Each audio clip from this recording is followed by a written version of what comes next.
La plupart des personnes ne perdent pas le poids parce qu'elles ne se posent pas les bonnes questions avant de se lancer dans un régime alimentaire.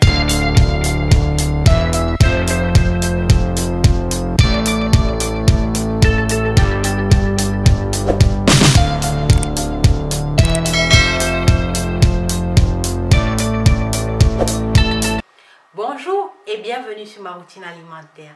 Je suis Stella et aujourd'hui dans cette vidéo, je donne mon avis en tant que diététicienne par rapport à un sujet très important qui est la perte de poids.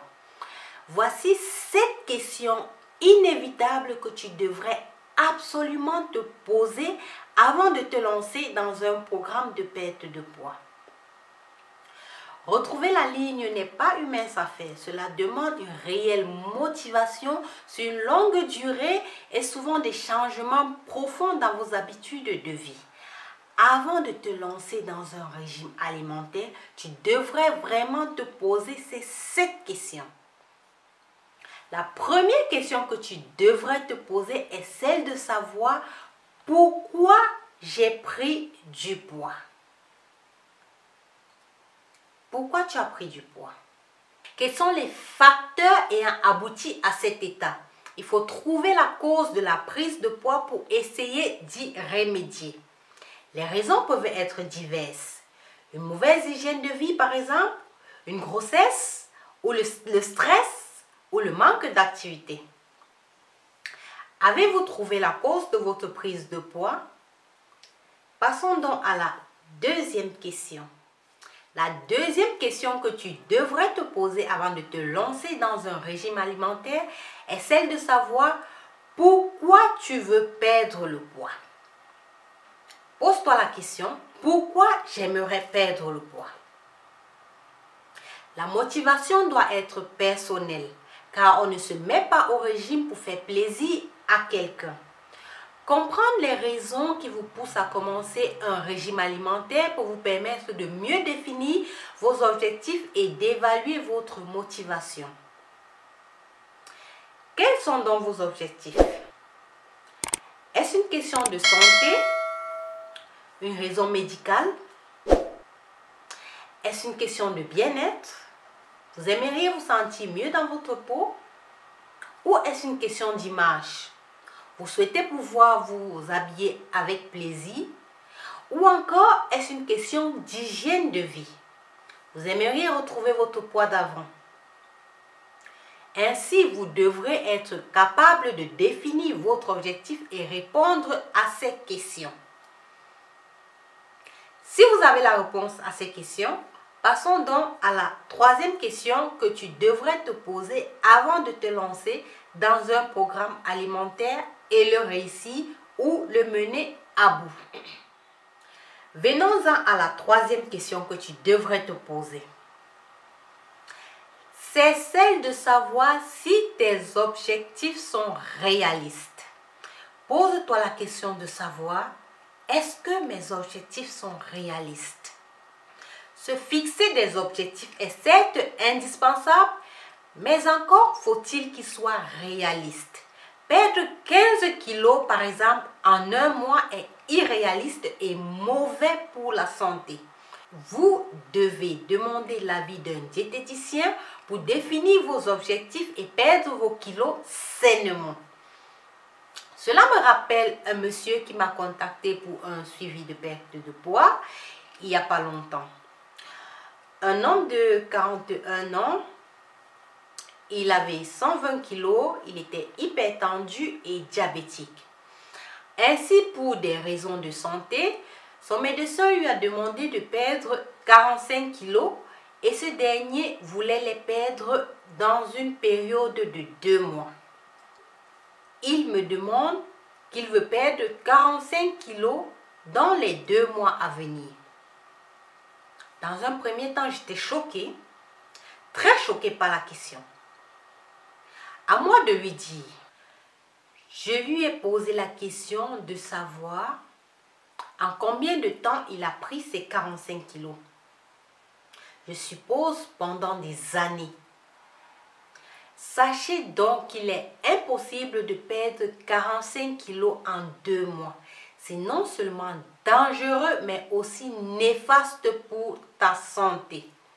Je ne suis pas une chirurgienne, mais une diététicienne qui accompagne les personnes désireuses de perdre leurs kilos en trop efficacement, progressivement, sur le long terme pour les amener à redevenir la meilleure version d'elles-mêmes. Donc voilà ce que je fais. Je vous accompagne à redevenir la meilleure version de vous-même. Venons-en à la 4e question à se poser lorsque l'on veut commencer un programme alimentaire et le mener à bout. La 4e question à se poser est celle de savoir ce qui vous a empêché d'atteindre vos objectifs jusqu'ici. Pose-toi cette question. Si tu as eu à faire des programmes, pose-toi la question de savoir qu'est-ce qui m'a empêché d'atteindre mes objectifs. Il est très bénéfique d'analyser les expériences du passé pour comprendre ce qui a entravé leur succès et pour mettre en place des solutions. Abandonnez-vous les régimes en cours de route. Faites-vous des régimes répétitifs. Les régimes que vous avez suivis étaient-ils restrictifs? Ne respectez-vous pas les consignes du coach? Êtes-vous disposé à augmenter votre niveau d'activité physique? Toutes ces questions vous permettront d'aller jusqu'au bout cette fois-ci. Venons-en à la 5e question que vous devriez absolument vous poser. Dois-je perdre mes kilos seul ou dois-je consulter un diététicien? Donc la 5e question est celle de savoir si vous devriez perdre vos kilos seul ou vous devriez consulter un expert dans le domaine. À cette question, je dirais, perdre le poids n'est pas évident, surtout lorsque l'on le fait seul. Je vous recommande vivement de faire appel à un diététicien qui vous apprendra les bonnes méthodes pour perdre vos kilos en trop et vous aider à vous nourrir sainement.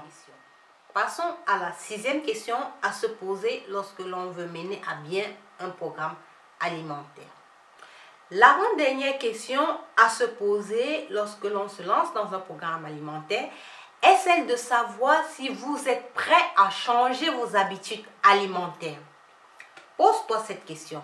Suis-je prêt à changer mes habitudes alimentaires? Il n'est pas toujours évident de modifier des habitudes profondément enracinées dans le quotidien et d'en développer de nouvelles. Mais cela n'est pas impossible. Avec un peu de motivation et de l'organisation, vous y arriverez. La motivation doit être personnelle. Comme je l'ai dit plus haut, on ne se met pas au régime pour plaire à quelqu'un, mais pour améliorer sa santé et son bien-être. Retenez ceci, il faut être en pleine forme pour suivre un programme alimentaire. Ne pas présenter de carences et surtout ne pas en créer par des régimes trop stricts et non équilibrés. La 7e question qu'il faut maintenant se poser et la dernière question est celle de savoir si les résultats sont définitifs. Malheureusement, les problèmes de poids et de stockage des tissus graisseux s'aggravent avec l'âge. C'est pourquoi il ne faut pas les laisser s'installer et surtout stabiliser les résultats avec une alimentation saine et équilibrée sur le long terme. Sans oublier la pratique du sport ou de l'activité physique régulière. La perte de poids n'est pas un effet de mode, mais un mode de vie à adopter sur le long terme pour rester en bonne santé. Une fois cette question abordée, il ne vous reste plus qu'à vous faire suivre par un diététicien qui vous aidera à perdre vos kilos en trop sainement et sur le long terme. Qu'attends-tu pour te lancer?